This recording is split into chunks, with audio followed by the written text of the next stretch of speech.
Penguin Random House Audio presenta Camino Island, el caso Fitzgerald, de John Grisham. Primer volumen de la serie Camino. Narrado por Jane Santos. Para Renee. Gracias por la historia. Capítulo 1. El robo. 1. El impostor tomó prestado el nombre de Neville Menchen, profesor de literatura americana en la Universidad de Portland State, que no tardaría en hacer el doctorado en Stanford.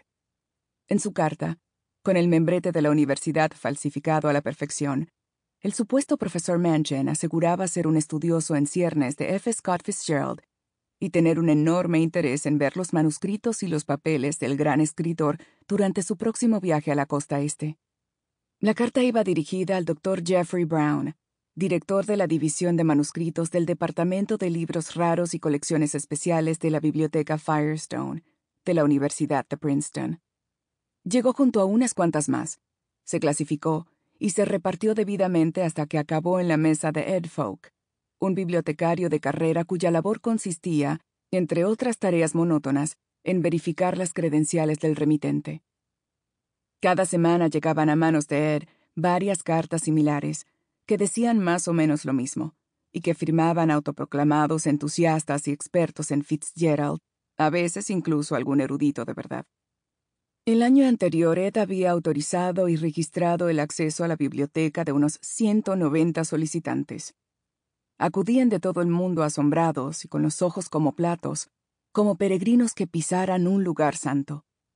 En los 34 años que llevaba sentado a esa misma mesa, Ed había revisado todas aquellas solicitudes. Y nunca se terminaban. F. Scott Fitzgerald seguía despertando fascinación. El volumen de correo que recibían entonces era el mismo que 3 décadas atrás. A esas alturas, Ed se preguntaba qué podía quedar de la vida del gran escritor que no hubiera sido ya objeto de escrutinio, estudio detallado y análisis profundo. Poco antes, un erudito de verdad le había dicho que había al menos 100 libros y más de 10,000 artículos académicos sobre Fitzgerald, el hombre y el escritor, sobre su obra y sobre la locura de su mujer. Y eso que murió a causa del alcohol a los 44 años. ¿Y si hubiera llegado a la vejez sin dejar de escribir? Ed habría necesitado un ayudante, tal vez 2, tal vez incluso un equipo entero. Aunque sabía que a menudo una muerte prematura era la clave para la aclamación posterior, por no hablar del incremento de derechos de autor. Tardó unos días, pero Ed tramitó por fin la solicitud del profesor Menchen. Con una comprobación rápida en el registro de la biblioteca, descubrió que ese profesor nunca antes había estado allí. Se trataba de una petición nueva. Algunos veteranos habían ido a Princeton tantas veces que se limitaban a llamarlo por teléfono para decirle, «Hola, Ed, me paso el martes que viene», lo cual no suponía ningún problema para él. No era el caso de Menchen. Ed visitó la web de la Universidad de Portland State para echar un vistazo y encontró al señor Menchen. Licenciatura en Literatura Americana por la Universidad de Oregon, máster en UCLA, 3 años como profesor adjunto. La foto mostraba a un hombre joven, de unos 35 años tal vez, con una apariencia bastante sosa. Un principio de barba que probablemente era temporal y unas gafas de cristales estrechos y sin montura.